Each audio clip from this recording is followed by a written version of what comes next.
Dan and Amy, what a week. What a week it's been as we all play armchair psychologist. It's exhausting. Or respond, as we do, to armchair psychologist. Bandy Lee, the now celebrated Yale University psychology professor, Campus Reform did some digging. Turns out that she's not licensed in her home state of Connecticut.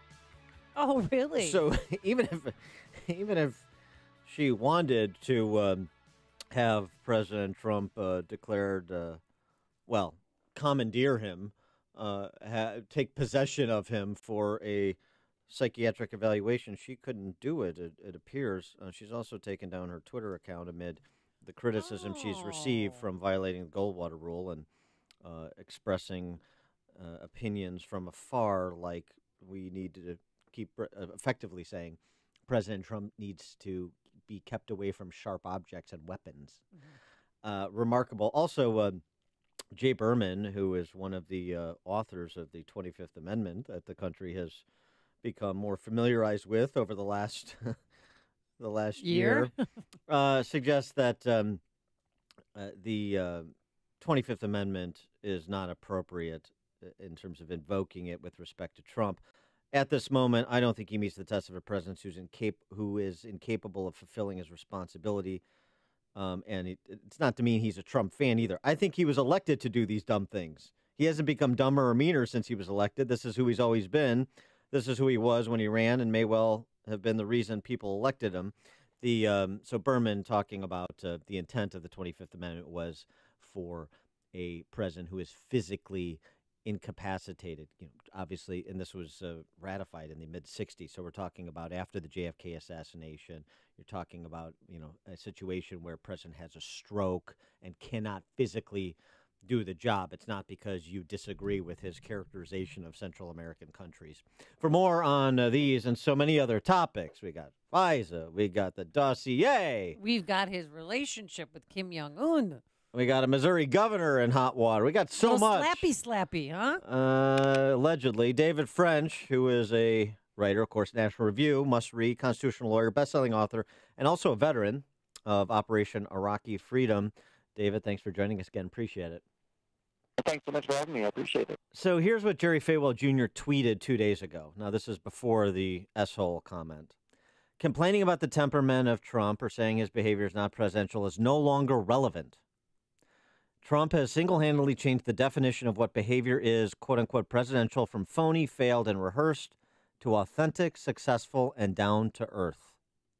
You agree with that? No. I mean, that's just silly. For one thing, I've got this pet peeve that the word authentic is somehow that's a compliment, that that's a virtue. It's a character that what it is a characteristic. It's not necessarily a virtue. Somebody could be authentically bad, authentically good, and authentically a liar. I'm not. What he's doing is he's parroting back a popular view that an awful lot of people say if they say about Trump, well, he's real. He keeps it real.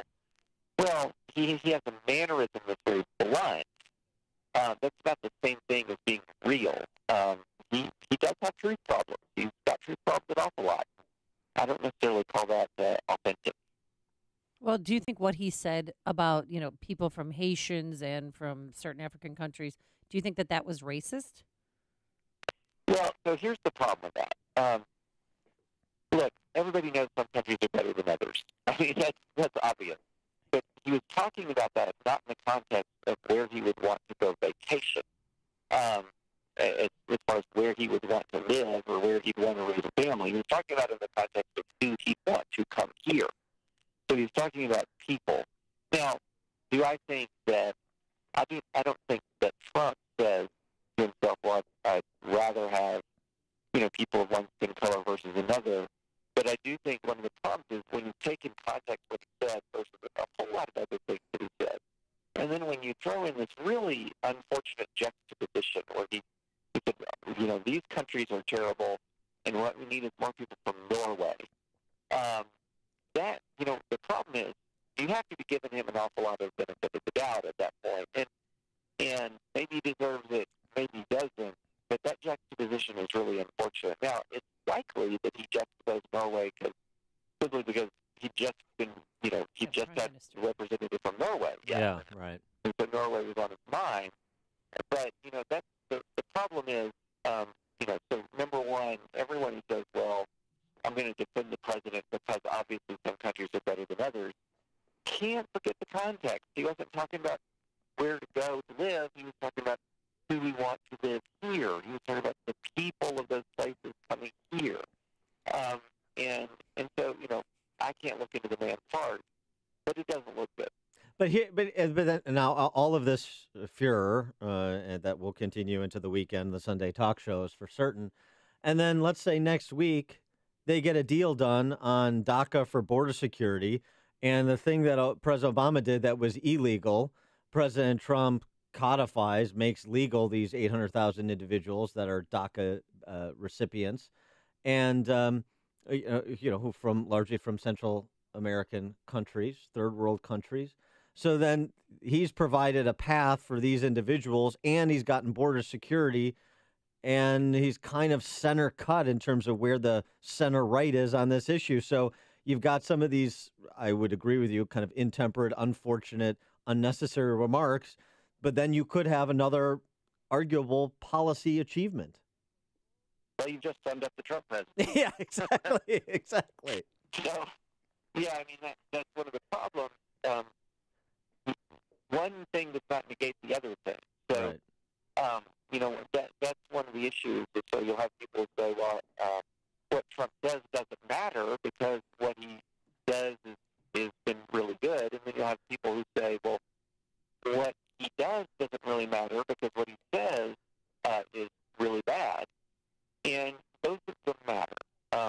One of the problems. So, for example, if somebody says, and he does get a DACA deal done, and if the deal is widely popular with the American people, benefits a whole lot of people from third world, originally from third world countries, obviously, then that should be something that should be considered as part of his legacy. But the problem I have is when people then say, well, that's all you look at. When that's not been the standard we've applied to other presidents or candidates or anyone else. And so, for example, an awful lot of Americans were really justifiably upset when Barack Obama talked about, the people who cling to their guns and religion. And because what that did is essentially said, well, as someone, I believe he was running at that time, what I do is I set myself apart from other Americans, but I'm talking about other Americans as if they're lesser. In the same way with, Hillary's deplorable comment, that Trump supporters are deplorable, something that a comment she came to regret, because what it essentially does is says that these people were lesser, they are apart from me, they're my enemy, or there's something about them that I didn't like. And there's an awful lot of Americans who look at comments like Trump's through that same prism.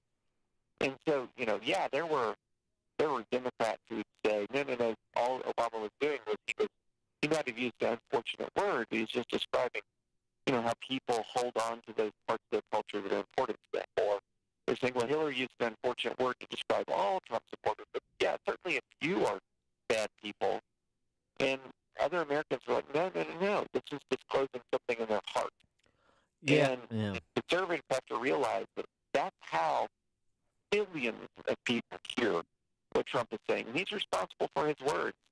And he's got to do better. He just has to do better.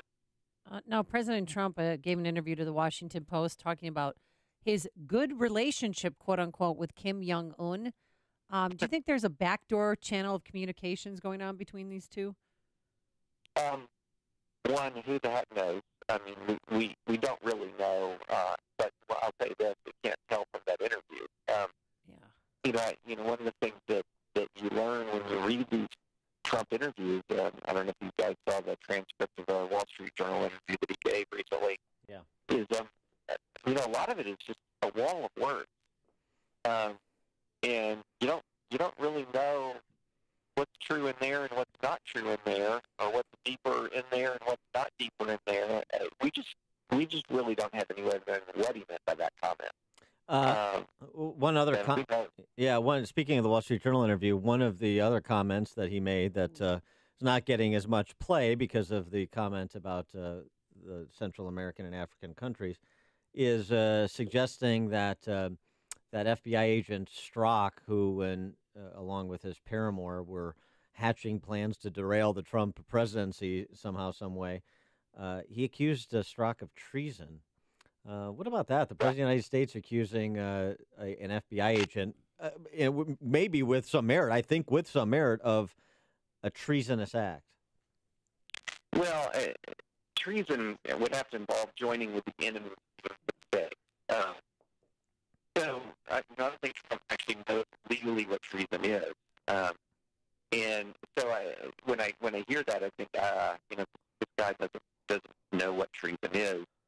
He's thinking treason maybe as disloyalty to him, right, as opposed to joining with enemies of the United States. So when I hear that, it just is another reminder to me that this is a guy. I don't think he knows the first thing about the law. I don't think he knows the first thing about the Constitution. But he's mad. But he chose a word and he used it, and he chose the word to convey the gravity of his anger. But at the same time, he has no power. He has power, but it as a practical matter, because of Sessions' recusal and many other things, he doesn't really have the power to charge them with treason. So this is sort of the equivalent of a venting tweet. If he tried to follow through to get a charge of treason against them, then you would start to raise all kinds of alarms about the rule of law. But as it is, this is the President of the United States just venting. Yes, troubling, not treasonous. Yes. David French, writer at National Review, constitutional lawyer, best-selling author, veteran of Operation Iraqi Freedom. David, thanks as always for joining us. Appreciate it.